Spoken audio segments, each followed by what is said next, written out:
Donc, je suis porte-parole de Solidéclat. La Solidéclat, c'est une association de soignants dont la mission principale est d'aider à la déclaration, à la pharmacovigilance des effets secondaires indésirables suite aux injections Covid-19.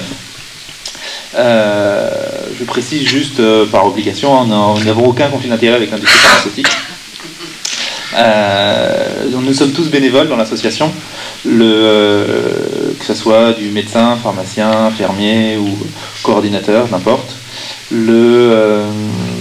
La naissance de cette association, elle est venue du fait qu'il y avait une faible déclaration des effets secondaires pour des raisons que vous savez, et dont une en fait, c'est parce que c'est hyper laborieux et très compliqué de faire, même pour un médecin de bonne foi.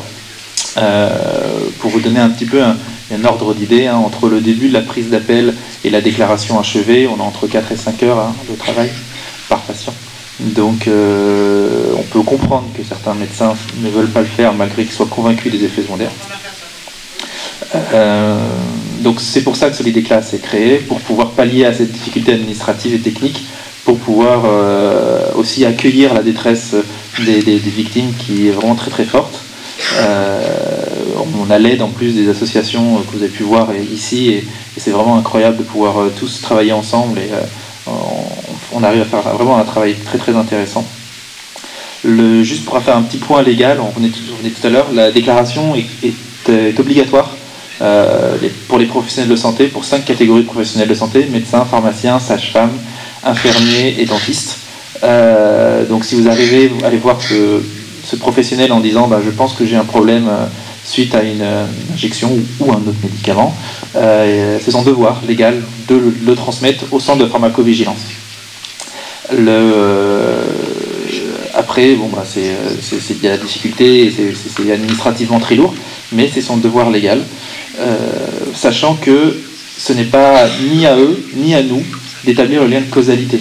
Donc souvent on nous pose la question, est-ce que ça va être reconnu, est-ce que on n'en est pas encore là. Notre boulot, c'est d'accumuler suffisamment de données pour avoir suffisamment de nombre de déclarations pour qu'il y ait une valeur seuil. Alors on n'a pas les chiffres exacts, mais qu'à un certain niveau, un certain nombre de déclarations, ils puissent dire tiens, on a eu tant d'acouphènes, ou tant de troubles du cycle, ou tant de vertiges, et donc on peut commencer à établir un lien de causalité. Donc on insiste vraiment sur le fait qu'on n'est pas là pour dire que c'est la faute du vaccin, même si on est quand même intimement persuadé. On n'est pas là pour ça, et on est là vraiment pour marquer la déclaration, marquer le fait et faire avancer les choses. Pour une reconnaissance officielle, forcément, c'est ce qu'on désire tous, et puis surtout pour pas que ça recommence, dans l'espoir. Donc juste ça, autre dossier, je vous fais juste un petit détail technique pour que vous puissiez comprendre. En France, on a 2 déclarations possibles. On a une déclaration faite par les citoyens, donc les citoyens, n'importe qui, vous, moi, on contacte le centre de pharmacovigilance et on dit je crois avoir eu un problème suite à une injection ou un médicament. C'est possible, mais ils ne sont pas obligés d'en tenir compte. Ils peuvent ignorer l'appel ou mettre le dossier en bas de la pile. Par contre, si c'est fait par un des 5 professionnels que je vous ai cités tout à l'heure, ils ont dans l'obligation d'en tenir compte. Donc si c'est fait par un professionnel, c'est d'ailleurs notre objectif, que ce soit principalement fait par des médecins, pour qu'ils soient forcés de travailler sur le dossier et de s'y pencher.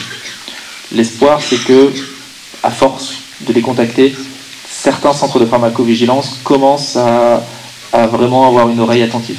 Donc c'est pas un coup d'épée dans l'eau, on peut vraiment travailler et faire avancer les choses, faire évoluer cette mentalité-là, même dans les centres de pharmacovigilance.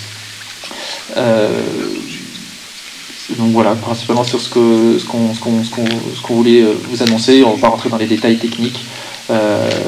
Si vous êtes victime ou un proche est victime d'un effet secondaire et que vous souhaitez déclarer, juste pour la démarche, on a un numéro de téléphone, c'est un numéro national, on est vraiment une association nationale, et vous laissez votre message et quelqu'un de la région vous rappellera pour pouvoir vous aider à recueillir les données, des informations, que vous mettez de côté les bons documents et tout, et après vous serez mis en lien avec un professionnel de santé pour ensemble faire le dossier de pharmacovigilance, et vous aurez un numéro d'attestation et tout et tout.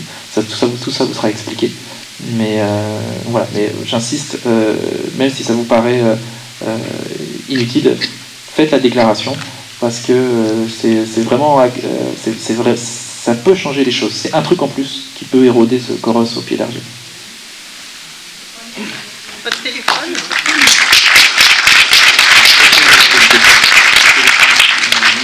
Vous voulez le numéro de téléphone? Alors. Ouais. Il y a des flyers au stand, vous venez les chercher, mais je vais vous le dire quand même. Donc le numéro de téléphone c'est 09 73 41 00 35. Et on a un site internet aussi, solidecla.info, où vous aurez tout ce que vous avez besoin dessus. Donc le numéro de téléphone c'est 09 73. Vous me dites si vous êtes bon. Quand c'est bon, vous levez la main. Oui, mais ah là, c'est bon. Le problème, c'est que le personnel médical en question, il faut qu'il prenne en considération, il faut qu'il accepte de prendre le cas. Parce qu'il paraît que ça dure très longtemps, ça dure au moins une demi-heure pour enregistrer ce truc, et la plupart du temps, ils ne veulent pas parce que ça leur prend trop de temps. Oui. Donc comment on fait? C'est pour ça qu'on est là. Ah bon, très bien. On est... C'est la question. Vas-y, redire le numéro. Ah, c'est bon pour le numéro de téléphone? Le numéro, il a 09 73 41 00 35. À deux têtes, c'est une fiction. Voilà. C'est la secrétaire en chef. Non, vous pouvez venir nous voir sur le stand de Solidecla. Je voudrais juste rajouter pour répondre à la question. Nous sommes donc tous des soignants, et comme l'a dit Benjamin, notre objectif n'est absolument pas de savoir si c'est dû et si on doit ou non prendre la déclaration. À partir du moment où quelqu'un nous appelle en nous disant voilà, j'ai ça et j'ai été vacciné, nous prenons bien évidemment en compte ce qu'il nous dit. Ça n'est pas à nous, vraiment on insiste là-dessus, de savoir si oui ou non c'est dû aux injections. C'est le rôle de la pharmacovigilance, et il est primordial que plus on aura de déclarations à la pharmacovigilance, plus on a de chances que ça soit reconnu un jour. Voilà.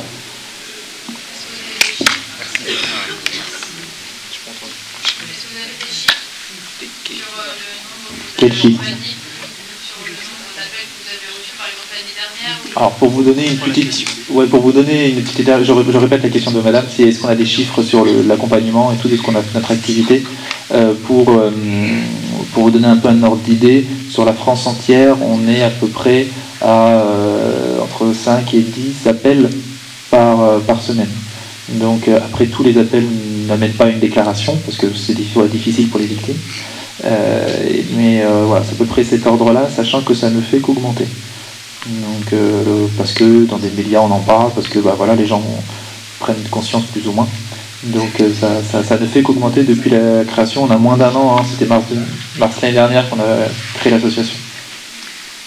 J'ai une question. Oui. L'idéal, ce serait que les praticiens, tous les médecins, aient votre petit numéro à leur droite sur leur bureau et donnent directement vos coordonnées à leurs patients, en fait. Alors je répète la question de la dame, c'est qui nous dit que ce serait l'idéal, ce serait que tous les thérapeutes, médecins et compagnie aient notre numéro et puissent nous transmettre à leurs patients ça. Alors c'est pas faux, mais le problème c'est qu'au bout d'un moment on va être limité en ressources humaines. Et vu le nombre de victimes potentielles, comme je disais, hein, c'est 4 à 5 heures par personne, donc c'est chaud quand même. Ça serait bien qu'ils fassent leur taf. Surtout. Ah oui, nous, ce qu'on veut, notre objectif, c'est pas. En fait, on ne devrait même pas exister. Oui, on est d'accord. On ne devrait pas être là, et ça devrait être les médecins dans un monde parfait qui devraient le faire. C'est à eux de le faire. Médecins traitants, tout. Cette journée ne devrait pas exister. On est d'accord. C'est d'autres questions? Mais par contre, du coup, sur les flyers, il y a beaucoup de collectifs en France qui font des actions dans l'espace public, et en tout cas, nous, on diffuse aux flyers. Donc en fait, on rend vraiment compte de ce que vous faites, et on espère que ça joue aussi sur les appels que vous avez derrière. Et donc ça, c'est assez facile à faire, à télécharger. Et puis oui, puis vos cousins en chercher au stand, on en a plein. Donc, oui. Sophie, tu veux dire quelque chose? Moi, je veux dire une chose importante. On s'en est rendu compte, on a effectivement un certain nombre de demandes qui n'aboutissent pas. Alors c'est frustrant, c'est pénible, c'est dommage, c'est tout ce qu'on veut. Mais une chose est sûre, c'est que dès que la personne elle a laissé un message et qu'elle a été rappelée, elle est déjà debout. Et donc si d'un côté on veut inonder ou emmerder ou péter le plafond de verre avec la pharmacovigilance, ça, on n'y arrivera jamais tout seul. Mais le deuxième et peut-être le premier des objectifs, il est tout de suite atteint, c'est que les gens, une fois qu'ils ont commencé cette démarche, ils sont debout, ils sont entendus, ils retrouvent de la dignité et ils arrivent là à mettre enfin un pied sur le chemin de la guérison. En tous les cas, le chemin de retrouver un statut de... Ils ne sont plus coupables, honteux, ils sont debout. Et moi, je me souviendrai longtemps de cette phrase de la semaine dernière, une dame qui me dit « J'en reviens pas, vous m'avez cru du premier coup ». On a fini, si jamais il y a d'autres questions, on a le stand là-bas, donc n'hésitez pas à venir. Oui, qui nous passe là-bas? Oui.